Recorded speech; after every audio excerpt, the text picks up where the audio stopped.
La arqueología es un espejo con mucho potencial. Debemos poner atención en las huellas que vamos dejando en el tiempo. A lo mejor nos damos cuenta que no estamos tan inmersos en el misticismo del pasado como lo habíamos imaginado. Bienvenidos sean al Tilichero, el programa para guardar nuestras memorias. En el programa anterior vimos cómo la arqueología mundial tuvo un proceso de crecimiento intenso durante un poco más de 100 años. Nos quedamos asombrados por el descubrimiento de la tumba de Tutankamón en Egipto hacia 1922, pero no fue el único evento relevante. La incipiente arqueología emergía de exploraciones y descubrimientos trascendentales, que empezaron a colocar los hallazgos materiales como evidencia de la diversidad humana, algo significativo en el conocimiento científico. La arqueología ha cambiado mucho desde entonces. A la par, México no se quedaba atrás. Viviría el triunfo de los tepalcates, una forma de llamarle a esa revolución de conocimiento cuyo centro era la forma en que se entendían los estudios arqueológicos. Ahora entremos a una historia más cercana. Veamos el camino de la arqueología mexicana. La arqueología mexicana tomaría un camino muy particular, se haría relevante en el mundo. El camino de fortalecimiento científico más allá de hallazgos fortuitos, como la Coatlicue o la Piedra del Sol. Es desde finales del siglo XIX y principios del XX, no sin antes pasar por los gabinetes de antigüedades, antecedente directo del Museo Nacional, donde se dieron las primeras cátedras o cursos de arqueología. Ahí también empezó a forjarse el concepto de mexicanidad. La emergente nación mexicana, en proceso de consolidación post-independentista, entre sus bases ideales manejaría un discurso que proponía resaltar los valores locales relativos a lo étnico, incluyendo constantes referencias a las culturas prehispánicas, mirar y conocer el pasado dentro de la propia nación. La realidad es que a finales del siglo XIX y principios del XX, la arqueología se caracterizó por investigaciones ocasionales y aisladas en sitios. Se partía de las fuentes como las crónicas españolas y códices prehispánicos para identificar e interpretar los sitios y los materiales, reunidos en colecciones oficiales o particulares. Pero las colecciones eran resultado de expediciones que las recolectaban, no de excavaciones controladas. Estas investigaciones eran realizadas en su mayoría por extranjeros y algunos mexicanos, todas auspiciadas desde el gobierno porfirista, como las exploraciones en el área maya, desde 1875, donde se recordará la presencia del Peabody Museum of Archaeology of Cambridge, el Archaeological Institute of America de Boston y la American Antiquarian Society of Worcester, con fuerte presencia en sitios como Labná y Chichén Itzá, pero que finalmente la Carnegie Institution of Washington, comandados por Sylvanus G. Morley, implementaría una arqueología científica. Esta misma línea la seguirían las exploraciones de Carl Lumhans en el norte de México, las del Museo de Historia Natural de Nueva York, dirigidas por Marchand Saville en 1901 en el sur, Seller y Kriegberg en la costa del Golfo. Vale la pena mencionar a Leopoldo Batres con sus excavaciones en 1906 y 1907 que dejaría al descubierto Teotihuacán con la Pirámide del Sol. Edificaciones dignas de competir con las culturas clásicas europeas y llamar la atención y el capital de inversión de países europeos y estadounidenses.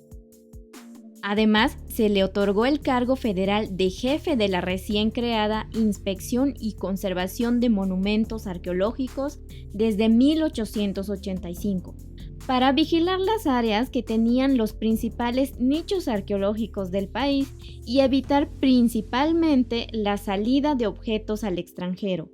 Esta labor titánica de vigilancia y control requirió el nombramiento de consejeros y vigilantes en cada región. De esta manera, desde esos inicios decimonónicos hasta la actualidad, fue el desarrollo de un ejercicio académico, educativo, científico y marcadamente político, porque el Estado mexicano asumiría las funciones respecto a sus antigüedades. Patrimonio arqueológico. creando una estructura y otorgándole las atribuciones debidas, aunque esto llegaría a consolidarse formalmente e institucional hasta 1939. En pleno movimiento revolucionario se creó una Escuela Internacional de Arqueología y Etnología Americana, de carácter multinacional y cosmopolita, albergando estudiantes y profesores de México, Prusia, Francia, Estados Unidos y Alemania, teniendo como fundador al antropólogo estadounidense Franz Boas, a George Henry Hart, a Edward Seller, Alfred Kidder, Alfred Tozer, entre otros, que concebían los estudios principalmente bajo el particularismo histórico. Aunque este intento se vería interrumpido por el final de la Revolución y quizá por la propia idea de desarrollar una arqueología local. A Frederick Putnam y Franz Boas se les adjudica la inclusión de mujeres en la antropología de esos años, y de esta escuela participaron Celia Nuttall e Isabel Ramírez Castañeda.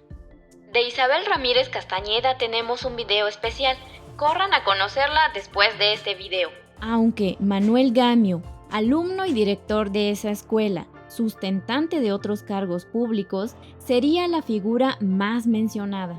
Trascendencia quedaría establecida a partir de los trabajos realizados en 1917 en Teotihuacán, pero ahora auspiciado desde el prolífico proyecto La Población del Valle de Teotihuacán, forjando aquella arqueología integral y multidisciplinaria, en un sentido humanista, promoviendo factores en servicio de los habitantes de la región.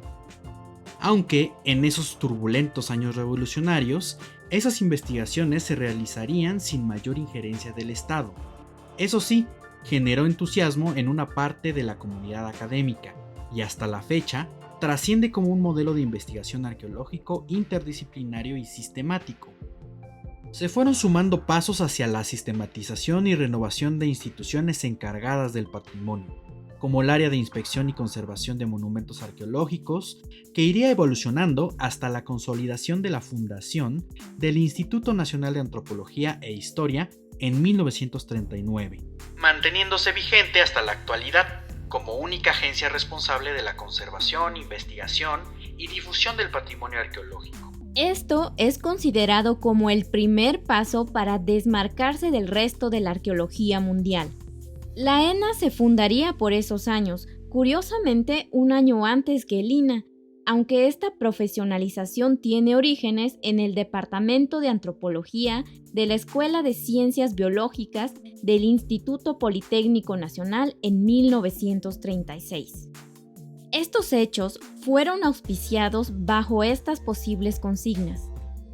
Esos años se vivían en un ambiente precedido por una guerra mundial y de una guerra civil nacional, lo cual era necesario dejar atrás, reforzando la idea de tener aquello que identificara y uniera al país. Al mismo tiempo que el presidente Lázaro Cárdenas del Río abogaba por un modelo de educación socialista, en el que era importante reivindicar el respeto y la dignidad de la población indígena. A esto se le sumó el entusiasmo de la comunidad académica, como Alfonso Caso, precedido por hitos como el hallazgo de la tumba 7 de Monte Albán en 1932, que defendió el potencial de la arqueología para mostrar que, precisamente, esas poblaciones eran descendientes de aquellos constructores de las maravillas arqueológicas que hacen tangible a ese pasado, y que ya pasaban a ser de utilidad e interés público. Aunque los usos de la arqueología para fomentar el nacionalismo están presentes en el mundo desde el siglo XIX, sobre todo en los países nórdicos. Lo que resultaría en esos años sería una arqueología con tendencia centralista, encaminada institucional y profesionalmente, que colocaba en el reflector a los miembros de una corriente de pensamiento, la Escuela Mexicana de Arqueología, responsable de aquella noción de Mesoamérica, de zonas y periodos cronológicos. La reconstrucción de la arquitectura monumental era altamente valorada para hacer evidente esa historia antepasada, que si bien pudo ser una manera acertada de participación en el turismo incipiente o tal vez lograr una divulgación significativa, en años posteriores generó cuestionamientos sobre los excesos en las reconstrucciones. Cholula resultó de los más comentados. En la reunión técnica consultiva sobre restauración en Venecia en 1974, se decretó la prohibición de este modelo de trabajo y se recomendó la conservación hasta donde la evidencia lo permitiera.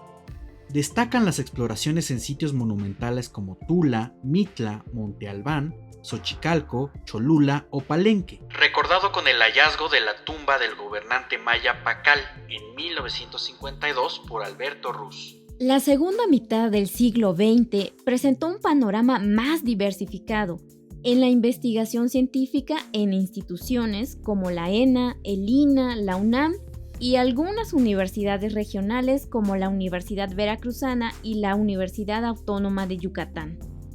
Además, surgen posiciones de nuevas búsquedas. Se adoptaron las recientes propuestas como la nueva arqueología, el ambientalismo, el procesualismo o el marxismo, quizá ante el cuestionamiento del procedimiento teórico y práctico. Los trabajos de exploración se centraron en la discusión sobre el perfeccionamiento en la obtención, el registro y la construcción de los datos obtenidos mediante métodos y técnicas de campo. Con esto se estaba dejando atrás el método histórico que recurría a la lectura de fuentes, calendarios y glifos. Paralelamente, se dan convenios para colaboraciones internacionales como la National Science Foundation, que patrocina los proyectos prolíficos en la Cuenca de México entre 1960 y 1966 de William Sanders y del Valle de Teotihuacán de René Milón en 1960.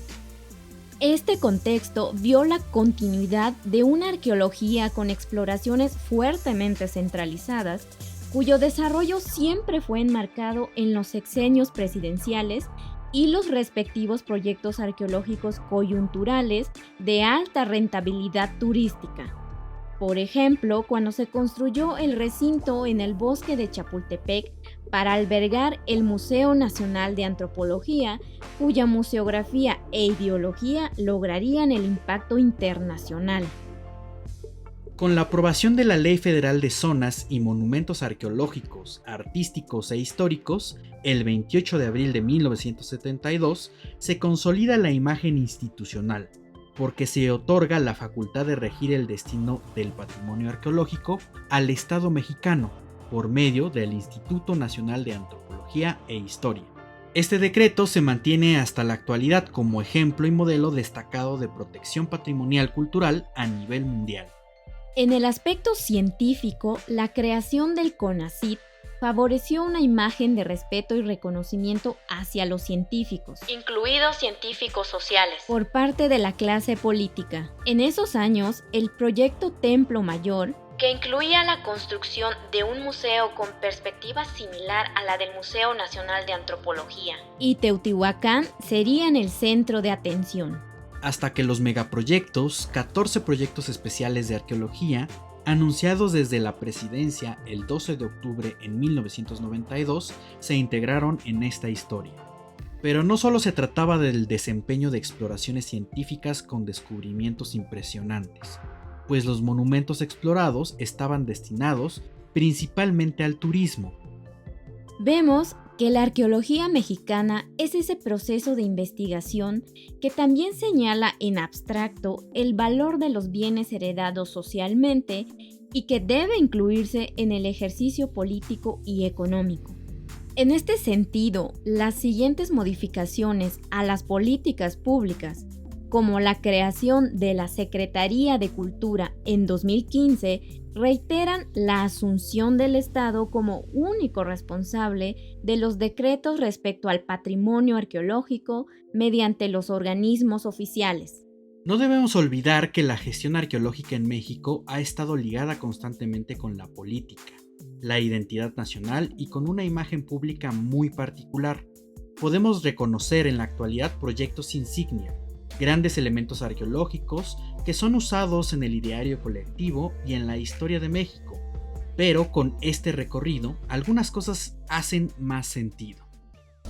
La arqueología mexicana es muy amplia y corre en paralelo a algunas tendencias mundiales.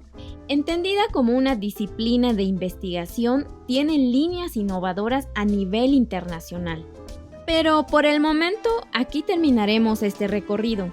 Pero cuéntenos en los comentarios cuál es, en su opinión, un momento estelar de la arqueología mexicana. Muchas gracias por ver este video, no olviden suscribirse si no lo han hecho y dejar su like.